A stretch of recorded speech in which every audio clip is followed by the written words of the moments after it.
Joan, when you're ready. Thank you. There are 100,000 people in UK suffering, same as Joan, but Joan has been told by 2 consultants that she's the worst case that they have ever seen. The condition is called syringomyelia.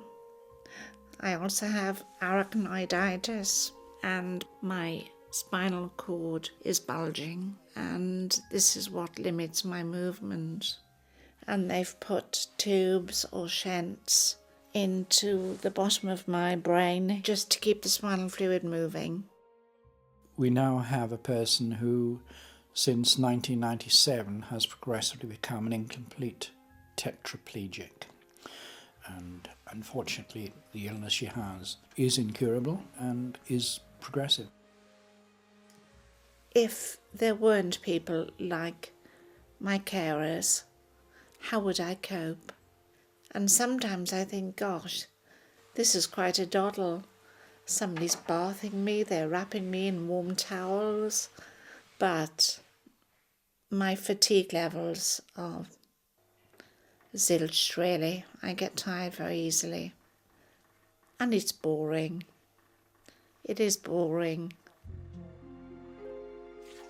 From 2000, it became more intense and has become much more intense since then. You are so tired by the end of the evening because it's every day, day after day after day, and you cannot arrange your own life to do something that you want to do because suddenly there will be a demand upon you which is totally unexpected. Next week is quite busy. The only free day I do have is a Thursday. It is brought home to me that I'm not living my own life when, for example, if I have a free day and the carer comes, say, let's say 10 o'clock, I'm in the car, I'm away, and it's euphoria, it's great. I'm off, I'm free. However, when I arrive, I look at my watch and realise it's taken me, let's say, an hour and a half to get there. So I'm left with 3.5 hours, but I got an hour and a half back. So my walk is 2 hours. And the euphoria drains away because you know you're against the clock. You have this feeling of freedom for such a short time. The same thing happens if you have the so-called 14-day break. First of all, the first day you are taking the person you care for in to wherever it's going. And you need a day to rest. You then go away, but you've had to book a holiday at the last moment, the reason being no one will insure a carer. So at last minute you're booking something and you're going off with your fingers crossed. And for that reason I stay in the UK. So at the 14 days you're lucky to get 8. 13th day you're getting everything organised at home, making sure you got the shopping, make sure you got the drugs, make sure you got this, that or the other. So a 14-day respite, oh, don't get me wrong, I'm grateful for it. I'm grateful for 5 hours. I'm grateful for 2 hours.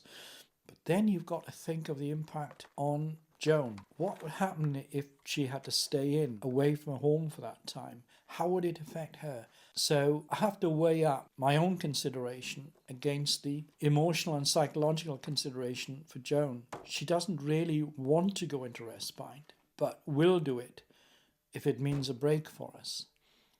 But if it was a longer span, what would happen? What about you? What about me? Well, I reckon I can do this without getting dirty. okay. It is very difficult to be selfish. Sometimes I wish I could be selfish and just say, oh, forget it, I'm off. Yeah, but I find it difficult. Maybe I'll be driven to it by stress and fatigue, but I hope not. I can't do it at the moment. Who knows?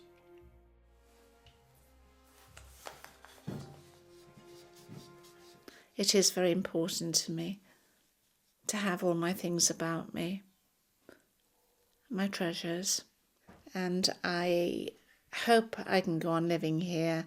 I would have to be dragged screaming into a nursing home. Tony always saw me as a very independent person, and there is tremendous weight on him, and I see him getting more tired. Some blokes wouldn't have a clue, and some would have walked out, just walked away from it. There you are. If you wish to carry on, be my guest. Okay. I'll carry on the surgery. It's 2012. Right.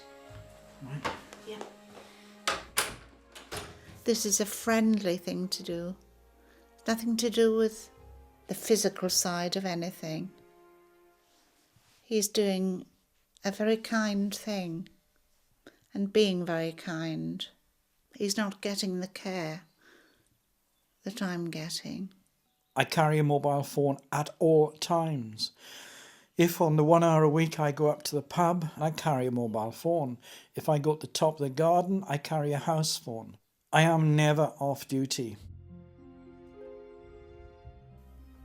The stresses and strains are worse than in a normal marriage situation because the person who is ill is totally frustrated by being unable to do things that they could do previously and hates the loss of independence.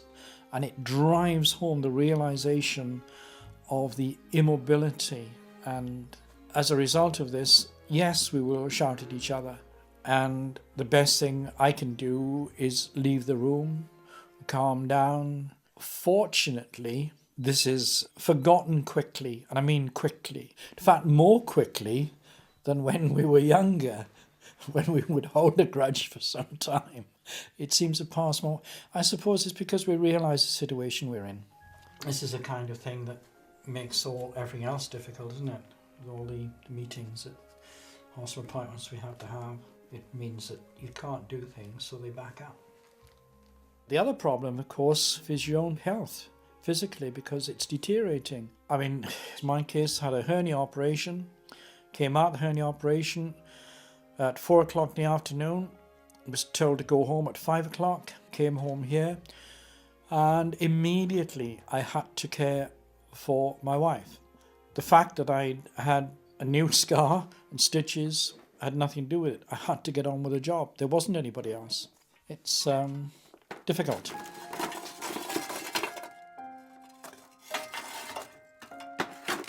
As a person, you cannot say that I'm going to continue doing this for the rest of my life. Am I really honestly prepared to? I don't know. I want to at the moment, but I don't know. I don't know if my health will allow it, frankly. I do not want Joan to go into a home. I do want to continue for as long as possible. I don't just see it as a duty, it's something I want to do. He lost his father at 15, and there was very little money about. And he's had to do things for himself. And what's come to the surface is how gentle and understanding he is. He's got a tremendous sense of fair play. The first time I had an experience of caring in any sense was as a child myself. And as my father got progressively more ill, his friends stayed away from him. This is what you notice now as the user gets more and more ill. Those friends who used to call frequently call less frequently. That's a sad thing. And frankly, it's one way you will find out just who your friends are. Believe me. Things I miss most are the real homey things. Pegging washing on the line, putting my milk bottles out, gently clinking the two of them together on the front step, and going to bed when I choose rather than when I have to.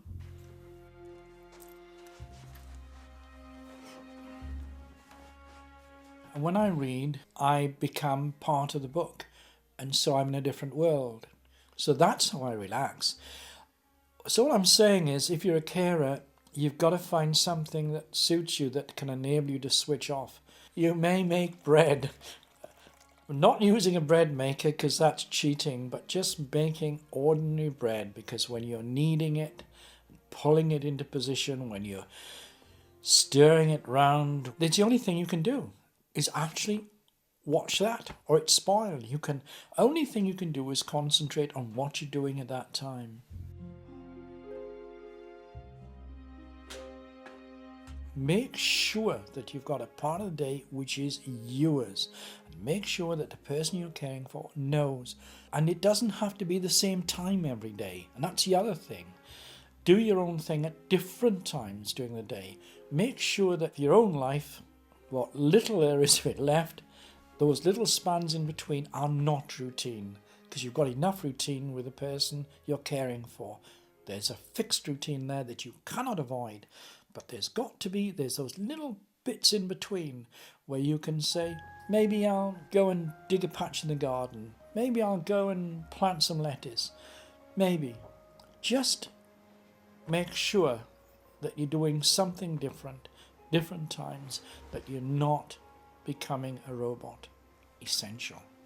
And I hope that every carer can have that kind of relationship where somebody will say to them, yes, you need a break now, or you can, in all honesty, say, look, I have done all that I can.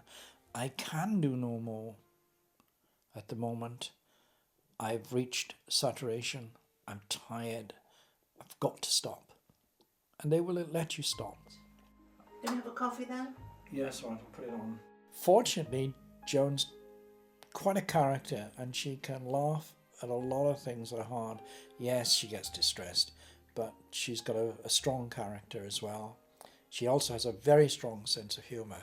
I hope I'm still an interesting person to be with, because I would hate to pull the pants off anyone.